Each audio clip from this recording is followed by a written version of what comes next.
You know what? Here we go. If evolution by natural selection were a person, it would be the ultimate C student. It wouldn't be trying to get straight A's by putting together a perfectly crafted organism. For it, good enough to pass, aka survive and reproduce, would be good enough. And that— Why on earth did you show a panda while talking about surviving and reproducing? Those things have sex less than, I don't know, my grandma, who's like 98. how you end up with animals whose anatomy is just messy, but functional. For example, take the nerve that connects the brain and the larynx, or voice box.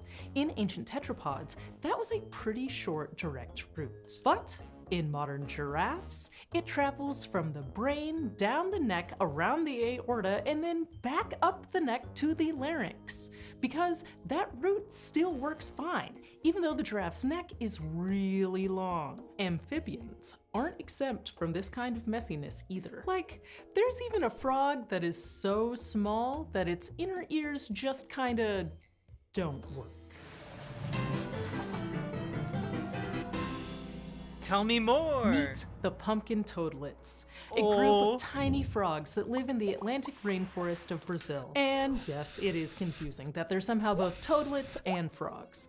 The truth And is that all pumpkins. toads are frogs, and the two categories are actually taxonomically meaningless. We just tend to call the ones with rough, dry skin and shorter hind legs toads, while the moister, hoppier ones are frogs. The closest relatives of the pumpkin Gassifel, toadlets thank you for themselves are rating. often called flea frogs, and they're We're learning about these pumpkin toad hybrids. in the same genus. Pumpkin toadlets are mostly active during the day, especially during the rainy season.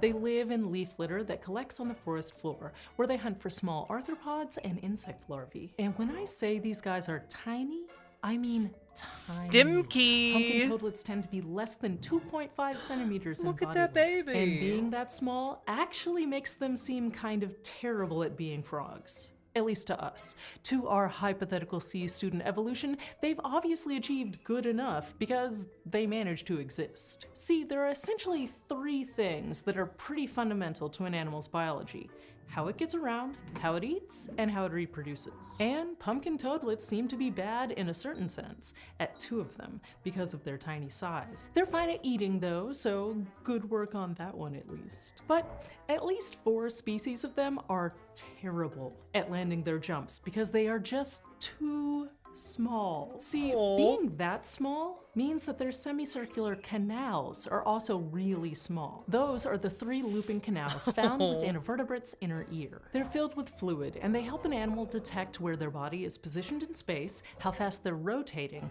and how fast that changes. This sensory feedback helps an animal know how to move the way it needs to. And the canals kinda look like a tiny folded up pretzel. Now, I pumpkin don't think toadlets that have looks the like a pretzel, smallest lady. recorded I think that looks like semicircular something very canals much for not adult like a vertebrates. pretzel. And this comes with a particularly silly looking consequence. The tiny size of their semicircular canals impairs the vestibular system, which is the system responsible for balance and spatial orientation. Basically, so clumsy, the just fluid like in their me for canals real. can't slosh around well enough to tell them where they are in space when they're rotating or moving fast, because the canals are just too small. And this means not a lot of stuck landings when they jump. They just kind Oh of no. cartwheel or flop no. goofily through the touchdown. Pumpkin toad They video game ragdoll through it. Oh no. Oh my god. are also not great at reproduction, or at least the lead up to it. I mean, they obviously get the job done somehow, but at least 2 species of them probably can't hear their own calls. And in most frogs at least, calling is how they find mates. But these guys are really just shouting love songs to no one. And the reason for this odd quirk of their biology? Yep, it's their inner ears again. This time, it's not the fault of the semicircular canals though. It's a part of the hearing apparatus called the basilar papillae that's underdeveloped. It's essentially missing 2 pieces, and a third isn't organized like it is in other frogs. And these missing and disorganized parts My dude, thank you so much for the raid. Welcome, raiders. We are learning about pumpkin toads. that are apparently the worst frogs, but also the best frogs. They're bad at everything, and just like me for real. They just when they want to leap somewhere, they just launch themselves out and then they ragdoll their way on the way down. They don't bother trying to land on their feet. They just jump and hope for the best. I love them. I love them more than I thought I ever could 4 minutes ago. Mean that they can't hear high frequency Here we just need we honestly I need to show you the jumping again. and spatial orientation. Basically, Look at this. the fluid in their canals can't slosh around well enough to tell them where they are in space when they're rotating or moving fast, because the canals are just too small. And this means not a lot of stuck landings when they jump. They just kind of cartwheel or flop goofily through the touchdown.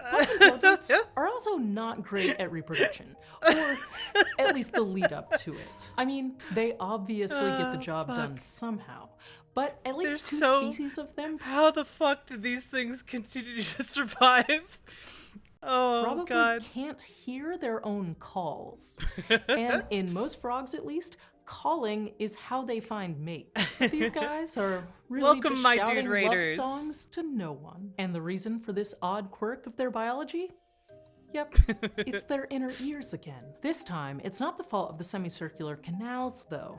It's a part of the hearing apparatus called the basilar papillae that's underdeveloped. It's essentially missing two pieces, and a third isn't organized like it is in other frogs. And these missing and disorganized parts mean that they can't hear high-frequency sounds, like their own calls. And yet, they keep peeping for mates anyway. It obviously works well enough. The researchers think that the look of calling, like vocal sac movement, might have replaced the sound of calling as the signal being transmitted. The toadlets are active in the daytime and brightly colored, and they do some other visual signaling to communicate, so it's possible that potential mates can see them going through the motions of calling. It's also possible that the frogs can get away with giving away their position because they're highly toxic, and predators know to avoid them. And after they do manage to find a mate, they don't do the typical frog thing of laying eggs in a pond that hatch into tadpoles. Like the sandhill frog and the turtle frog we talked about in a previous episode of Bizarre Beasts,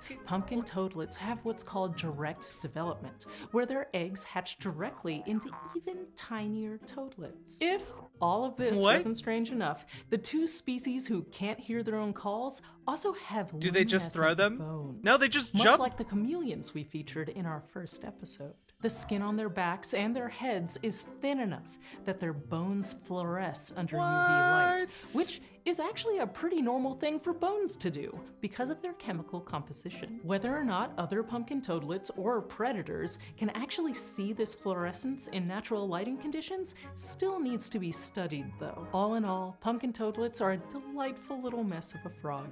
They've really achieved good enough, in spite of their tragic landings and love songs to no one. And hey, who are we to judge? The C student of evolution got a passing grade on us too, in spite of the bad knees and backs that come from turning a four-legged ancestor into a two-legged human. The Bizarre Beasts Pin Club subscription. That was so much more delightful than I anticipated. Also, just chat. The reason I'm bringing this up is because that toad was so cute. But in case you didn't know, there's an animal called the leaf sheep.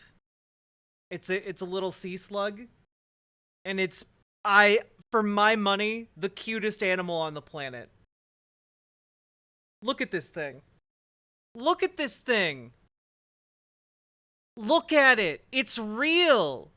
It's real. It just wanders around eating little plants. Look at it. It looks like a little anime creature. Like, it has like chubby cheeks that are like flushed. It has the two little eyes. This is a Pokemon. But it's real. Yeah, it's a sea slug.